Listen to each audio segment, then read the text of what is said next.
Hello everyone and welcome to today's video. Today I'm looking at a possible 2028 presidential election prediction. In this one, I'm doing the matchup of Democratic candidate Pete Buttigieg and Republican Vice President JD Vance. So I think this will be an interesting matchup, as this one I think could potentially be one of the more wonkier type of elections.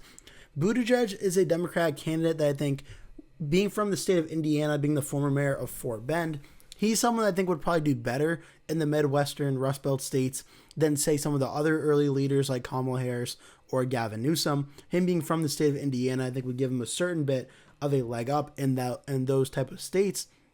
And in the Democratic primary specifically, him having very early performing gains in Iowa and in New Hampshire in 2020 could be a sign that he may be a better retail campaigner than some of those other Democratic candidates like Kamala Harris, and that may give him a leg up in that area. However, one thing about Pete Buttigieg that has to be addressed is that in the 2020 and early 2028 Democratic polling thus far, Pete Buttigieg has a very difficult time at polling with Black American voters, with African American voters and such. So is Buttigieg the type of candidate to, say, win the state of Georgia, like some of the other Democratic candidates in the matchups I've done before, is going to be a very legitimate question, because Buttigieg doesn't really fit that type of Democratic candidate. Now, Black voters overwhelmingly vote for the Democrats at the top of the ticket over Republicans, and in this matchup versus Vance, they definitely would as well, but it's going to be a very legitimate question. Now, JD Vance, being from the state of Ohio, also sort of competes with Pete Buttigieg for a lot of those Midwestern voters as well. And it's going to be a very interesting matchup to see them fight over those battleground states. Now, in terms of Vance and their approval ratings of him and President Trump, this is where 2028 is going to get very interesting, because Vance's current approval rating right now is at 38.7% to 48.6% unfavorable. So roughly about negative 10 points for JD Vance at this current point in time, which at negative 10 is obviously not good, and somehow better than the president right now, who's currently down about 16 points. Net favorable to unfavorable, Trump is currently negative 16. So Vance, being Trump's vice president, puts him in a really difficult position for 2028 in this matchup against Pete Buttigieg, and really against any Democrat, as he's currently trying to run to continue essentially the Trump presidency for another 4 years. Now, that being said, it is important to note that just in 2024, a majority of Americans, near majority of Americans of 49.8% on the popular vote, elected Donald Trump and JD Vance as president of the United States and vice president. So all these voters aren't just going to flip in 2028 and not vote for a Republican again, because they clearly did in 2024 by large numbers. Yet in 2020, we did see Joe Biden get 51.3% of the vote against Donald Trump at 46.9%. Now, it is important to note as well, though, that Donald Trump's approval rating at the time, I believe, was right around 42 to 44% against Biden in 2020, and ultimately we did see the Democrats win, and Trump's approval rating currently is even lower than that. So it's going to be really interesting, because come 2028, whatever Trump and Vance's approval ratings are, I think are going to play a very important role for how this election ends up going. So first things first, let's go through the states that I think are safe for both Pete Buttigieg and JD Vance in this scenario. And I'm accounting for 2028 being a stronger year for the Democrats than 2024, given the state of Trump and Vance's current approval ratings and the state currently of the economy, gas prices, tariffs, all the fun stuff that's always talked about in the media. I think we'll see the safe states, which are over 15-point margin of victories. We'll see Washington State, Oregon, California, and Hawaii, as we always do. I think Colorado will go above 15 points, though New Mexico I do not believe will. Illinois this time around, I think we'll see exceed 15 points.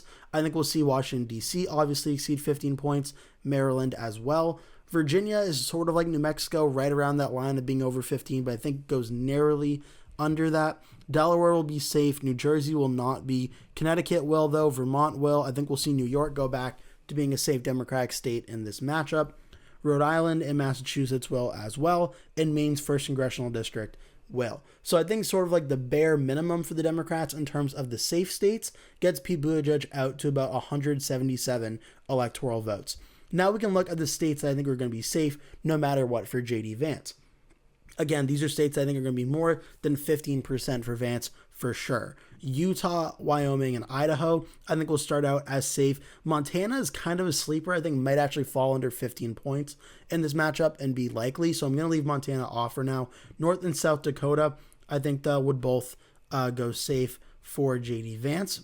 North Dakota came in wrong. Nebraska's 3rd district at large, I think would be safe. And then Nebraska, the state overall at large, I think would be safe. It did vote for Trump by 20.5% in 2024. So even with the shifts, I think we'd still see Nebraska narrowly stay safe.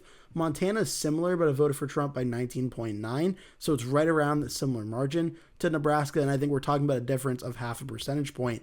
And I think that half will make a very big difference to being a safe or likely state there. Kansas, I actually think it's a sleeper to fall under 15 points as well. Oklahoma will be safe. Louisiana and Arkansas will be safe. Mississippi as well. The state of Missouri in 2024 voted for Trump by 18.4%. So I'm going to leave that off as a safe state for right now. Alabama, Tennessee will be safe.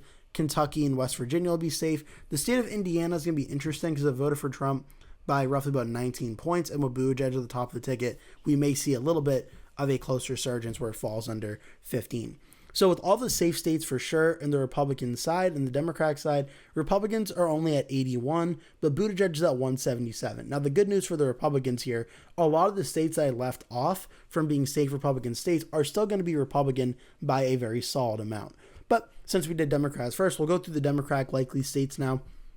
I think we're going to see for sure the states of Virginia and New Jersey go likely Democratic. We did see in the governor's races, they were either above 15 points or right near 15 points. And I think we're going to see similar numbers in 2028, but at a presidential ticket with more turnout from both the Democrats and Republicans, I think we're going to see them fall just a little bit under 15 points.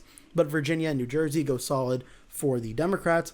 I also think you can put the states of New Mexico and Minnesota in this category as well. I don't think they're going to be as large as New Jersey and Virginia. We can throw the state of Maine in there as well.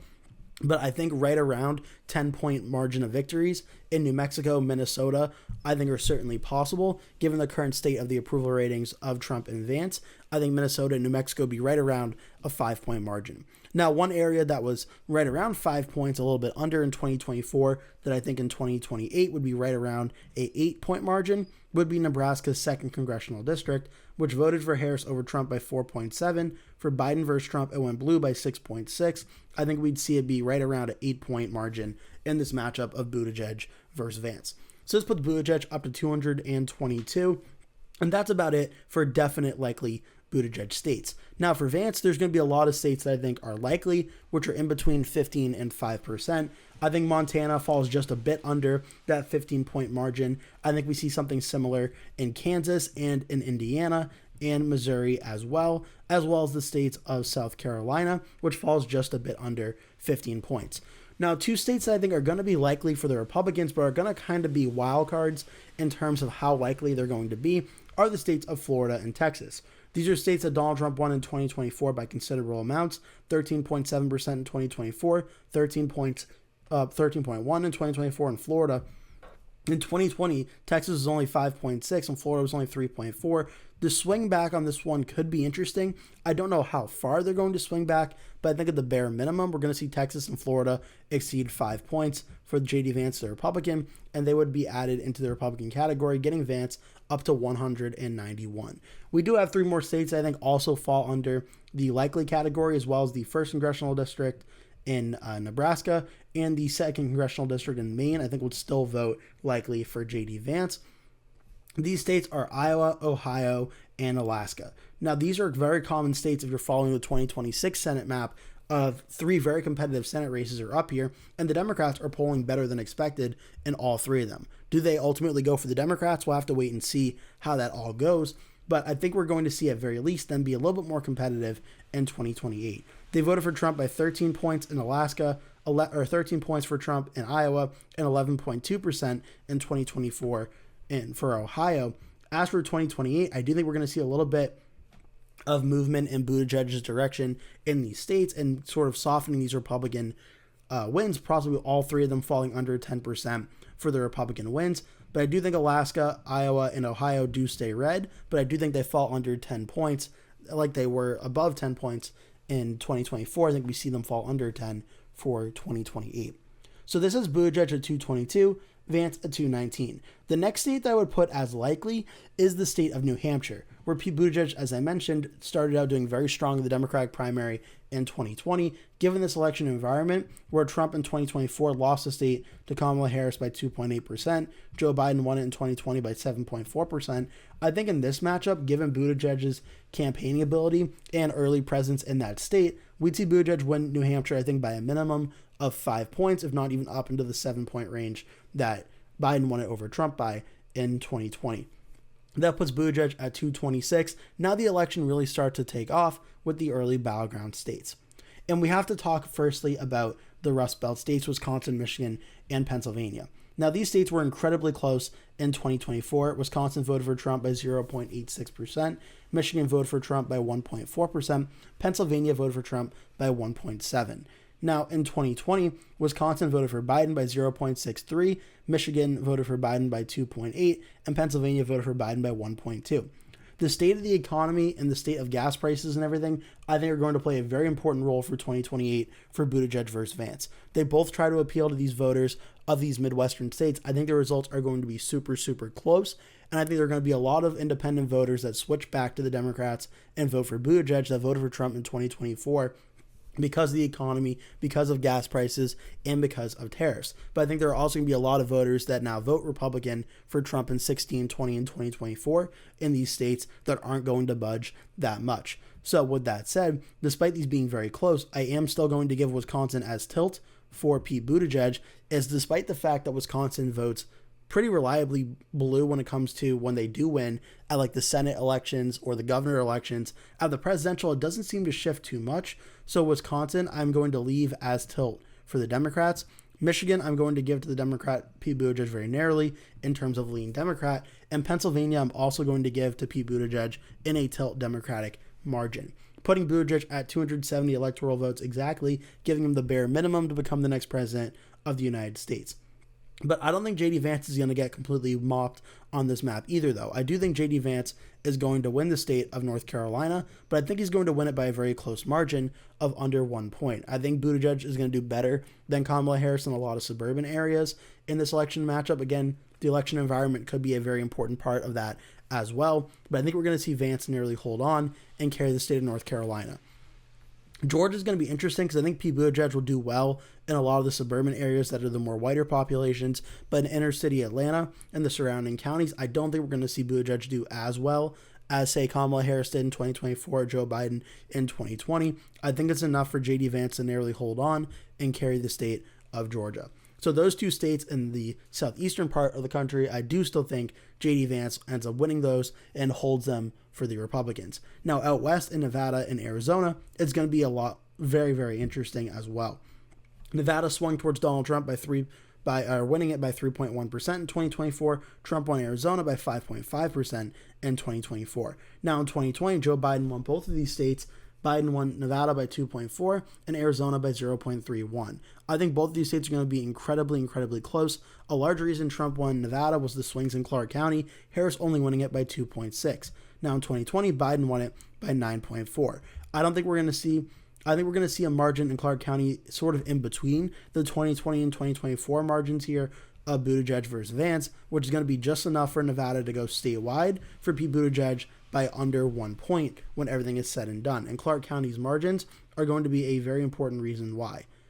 Sorry, the cursor's being a little wonky, but I think we're going to see Nevada very narrowly go for Buttigieg there. Lastly, Arizona. Arizona is going to be really interesting because the swing from 2020 to 2024 for Donald Trump was very drastic. Trump won it by 5.5% in 2024, but Biden was able to win it by 0.31% in 2020. Trump's still getting 49.06% of the vote. A large reason being Maricopa County voting for Joe Biden by 2.2%. Now voted for Trump by 3.5% in 2024. What this matchup comes down to for Arizona is, can Pete Buttigieg get those numbers up in Maricopa County like Joe Biden did against JD Vance in this election scenario? And ultimately, despite it being very close, I think Buttigieg finds a way to win it, but again, win it by under 0.5 percentage point like Biden did in 2020. So with that said, my most updated prediction for Pete Buttigieg versus JD Vance shows a competitive election, one where Buttigieg does a lot better in the suburbs than Kamala Harris did in 2024. But JD Vance does improve his numbers on black voters compared to Pete Buttigieg, and that ends up giving Buttigieg 287 electoral votes, Vance at 251, an election that on the electoral college side of things is very, very close. But Buttigieg flipping Wisconsin, Michigan, and Pennsylvania, all three voting in unison as they have for a very long time, ultimately gives Buttigieg the win, and then Nevada and Arizona essentially are just states that add on top of that. Well, Vance holds on very narrowly by under 1 point in North Carolina and Georgia, really showing how competitive I think this election would be, as most of the battleground states end up by under 1 point of a margin, again showing how much of a polarized nation we are when it comes to the presidential general elections. I hope you enjoyed this video. Make sure to like and subscribe if you did. Leave all your thoughts in the comments down below. Who do you think would win between Buttigieg and Vance, and what do you think the margins in the states would be? Leave all that stuff down below. For now, thank you so much for watching. Again, please remember to like and subscribe, and I hope to see you in a future video.